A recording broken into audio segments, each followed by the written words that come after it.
Good morning and welcome to another Train Shed Tuesday. It's been a little while since I've done one for reasons that I'll come to. So I visited quite a few preserved railways last week and I exhibited, and I've got some locos and things to talk about. So worth staying with me. When I'm talking a bit, I haven't got the editing facilities, so I can't really show you the photos of the railways I've been to, but I will talk about them a bit, and I'll put some pictures on Instagram. And what I'll probably do is just we'll leave this here for a minute while I talk and explain about the week I've had. So it didn't start off that well, if I'm honest, because I had to go to the dentist and have 2 teeth out, which is a bit of a challenging experience. And then I've been planning a long road trip. Some of you that know I did a railway-based road trip last year on my 125, and now I've got a more capable 350 motorbike. I wanted to do a trip this year, but it was going to be later in the year. But my wife and I got talking. We've got a build coming on, hospital appointments, getting Doug sorted out, all sorts of things going on. And suddenly realised quite late on Saturday that the only day any week I was going to be able to get away was last week. So I had to frantically come down the shed here and pack up, buried down there, the big box ready for the exhibition, to exhibit the Japanese one that's tucked in there somewhere, and also the roundy layout, and Matthew came. So it was a bit hectic because it meant packing all that up and then leaving quite early on the Sunday morning. And I didn't in fact intend to do any railways. I tried to book in some, and the trouble is not many are open this time of year, only at the weekends. I'd like to have got down to the Helston, but that didn't open. I couldn't get down there on the Sunday in time, and it didn't open until the Thursday. So I decided to do a road trip, basically seeing places from my past, basically, a bit of a nostalgia trip, including one place that I hadn't been to for nearly 50 years. 50 years with my parents. It was quite cathartic, actually. It's a place I went, my brother and I and my parents, and one evening we walked around a particular church. For some reason it stuck in both mine and my brother's memory. We would have been about 16, and I accidentally discovered it last year where it was. It was one of those places that was in my head, but I didn't know where it was. In fact, I thought it was in Somerset, and it turned out to be in Devon. So that was quite interesting, and then I did a bit of a ride around Cornwall, and I found a couple more places I didn't know where they were. A church in North Devon, an abandoned mill in near Torrington. But I did end up doing some railways. So I particularly wanted to do the road from Crediton to Minehead, Dunster. I did it a few years ago in a car, and it was stunning. And I did it, it's 20 years ago nearly now, and thought, if ever I get another bike, I've got to do this road. And it was one of life's, quite often in life, when we go and do something we've always wanted to do, or we go back somewhere, it doesn't live up to the expectation. Memory plays a trick on us. And this was the exception. It was actually much better than I remembered it. It's an absolutely fabulous bit of road. I've lost the wagon. Fabulous bit of road on a motorbike. At that point, probably one of the best roads I'd ever done. But at the end of it, I went to Dunster, and it was quite funny because I got to Dunster station. I like Dunster. My wife and I and Doug went there when he was little one evening, and it was lovely. And I got there and wandered onto the platform to find myself being ushered off the platform by security. And I thought, that's a bit odd. You don't often get young security guards, that's losing wagons for some reason, young security guards on railway stations. And they very politely but forcibly asked me to leave. And the reason was that the Flying Scotsman was coming through. And one of the conditions was that I think the previous year it had all got a bit out of hand, too many people on the platform, so you weren't allowed on the platform. I have to say there was only about 6 of us there, Anyway, I got to see the Flying Scotsman, which I've never seen. And it was one of those strange serendipitous things because about a quarter of an hour before, on spec, I'd called into a little village that I passed that looked quite intriguing. And I had a little wander around. And if I'd wandered around for 5 minutes more, I'd have missed the Flying Scotsman. As did the poor bloke who turned up 10 minutes too late. I think I'd have made sure I was there in time if I'd known it was on, but I got there by luck and saw the Flying Scotsman, which was great. And then the next day, the trip was a really odd one because I had this plan, but various people spoke to me and the plan changed. So my brother, when I told him I was going up through Monmouth Way, said, "Oh, are you going to do the Tinton Abbey road?" Which I'd forgotten about, and I like Tinton Abbey. It's a nice road. And again, there's a happy holiday memory. Really, the whole trip was planned around old work and holiday memories. Anyway, Tinton, if you ever get there, is really worth seeing, the old preserved railway. They've converted the station building into a tea room. There's 3 Mark II coaches that are like a visitor centre, all about the railway. There's a preserved signal box. So though there's no actual trains or anything, it's really worth the visit. The only thing I would say, it was about £3 parking, because it's one of these places they assume you're going to stay all day, which makes it a bit expensive if you've just called in to have a cup of tea and look at the old station. So then I went off from there and carried on with the trip, which isn't motorcycle related, but it really was quite wonderful. And I was talking to my son and he said, "You know what, Dad, you're burning through the miles quicker than you planned. You're doing 200, 250 miles a day. You're going to run out of days." And I'd already been, I thought, quite ambitious, planning quite a route, but I realised that he was right. So I got the map out and I've always wanted to go. Now I'm going to pronounce this wrong, but I will say that I've been online to try and find out how to pronounce it properly, and there's 3 versions online. So if I say the Talyllyn, and you can correct which way it's said, but everybody knows it, it's the original narrow gauge railway up in Wales. I think actually all model railway enthusiasts should treat it as a pilgrimage, and every model railway enthusiast should plan to go there once in their lifetime, because it was the world's first preserved railway, and it started the whole preserved railway scene.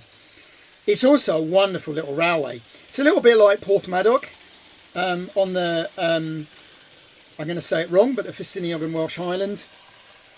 It's down on a sort of a harbour, but it's not. It's called a harbour, but it's not really. There's a really good shop there and an excellent tea room.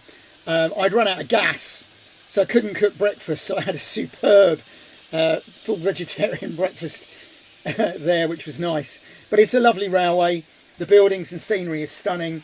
The locos are quite something. I was particularly taken, although I didn't go first class or in the observation car, that was quite something. And really nice staff. So I would say everybody should plan to go there once. And I then bashed on. I went up through Hay-on-Wye and Castles, Grosmont, places like that. Again, some really nice memories for me. But again, realised I was burning through my trip. I used to be a rep, and I knew that England is much smaller than people realise. It's relatively easy to cover 200, 300 miles in a day, which gets you a very long way in the UK. And I was at Grosmont, the castle, and I got talking. I met some wonderful people. One day, if people are interested, I'll talk about it. I met some real characters, but it's not railway related. If people would like to know the stories of the people I spoke to, then let me know in the comments, and I'll do a video on it. I used to be a salesman, so I'm quite good at talking to people and getting people to talk. Anyway, I got talking to these other 2 bikers, and I said, "Oh, I'm going to go to the Talyllyn today, and then I'll visit the railway in the morning." And they were really experienced touring bikers, And they said, oh no, you'll not get to the Talyllyn today really. And I thought, well, I don't know, I'll give it a go. And I went up to Hay-on-Wye, which is where I wanted to go. And in the end, I had a change of heart and I went to Kington and Knighton and Prestine, and I still had time left.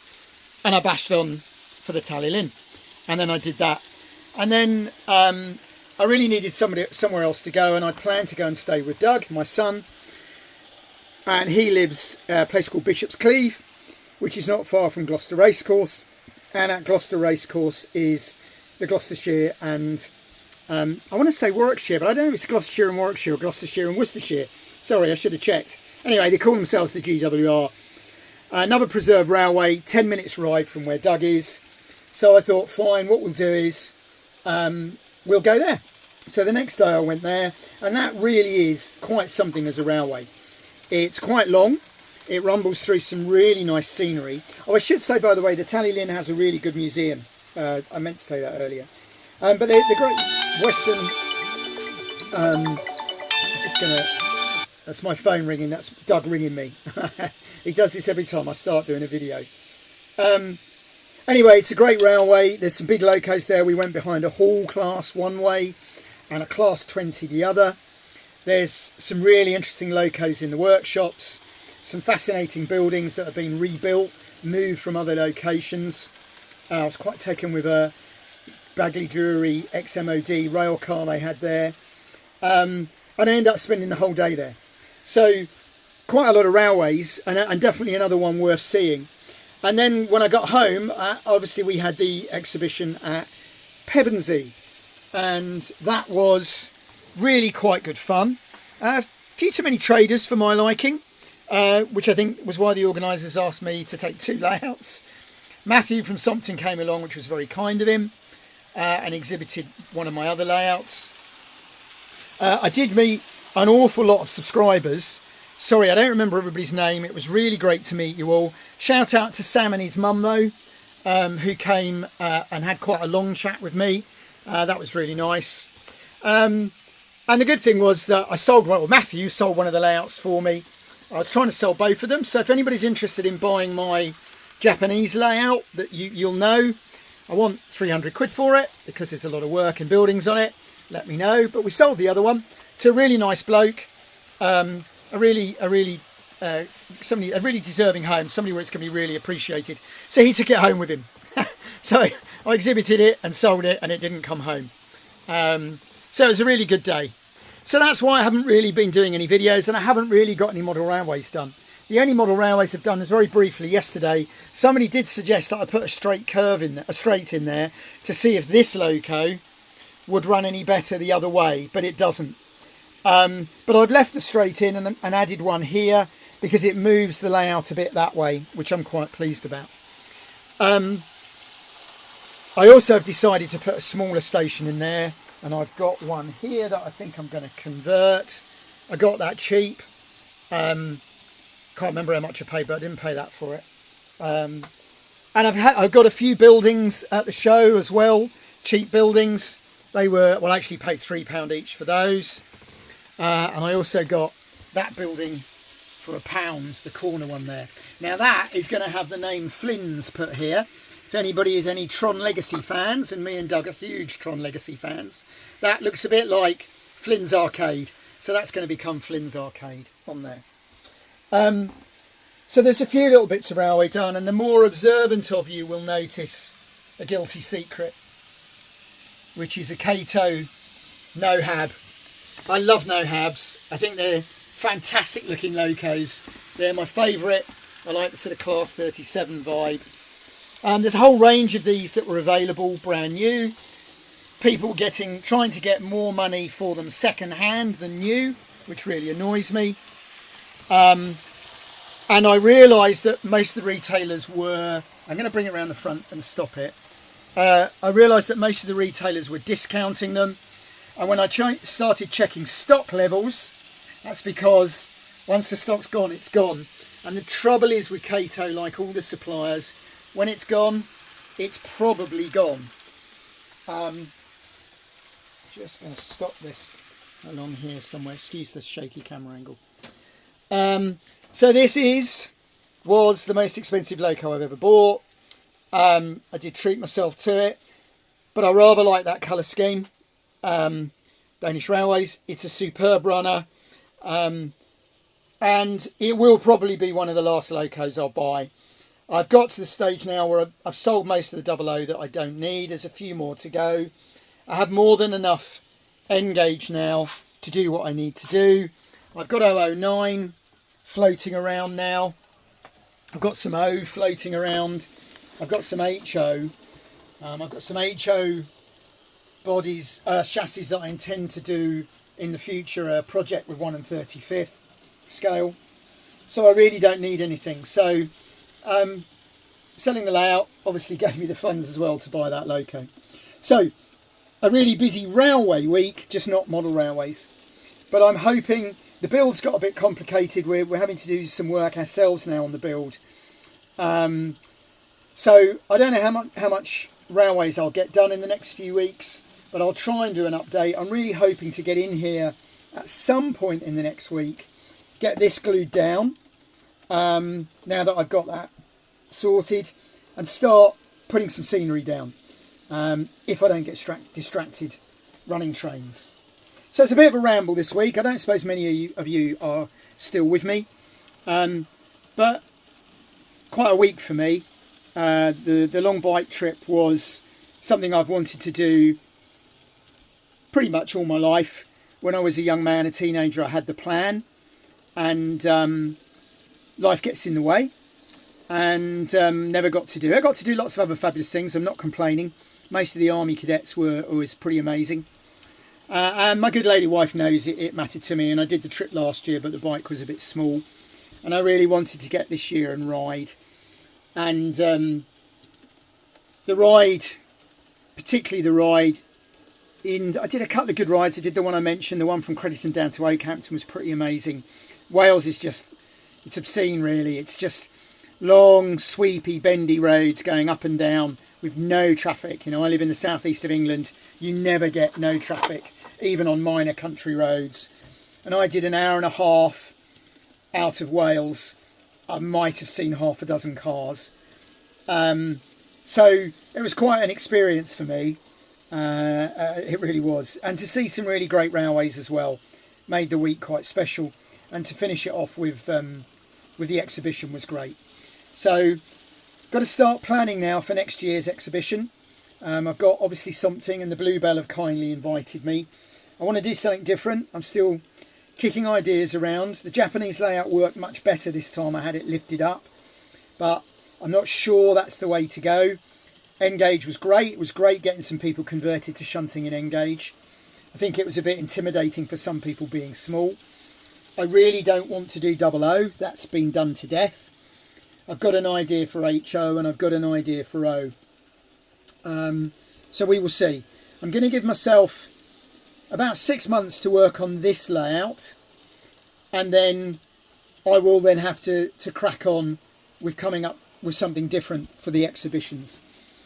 I can do bog standard layouts all day long, and particularly some of the ovals. I can do some nice ones, quite nice to talk to people about.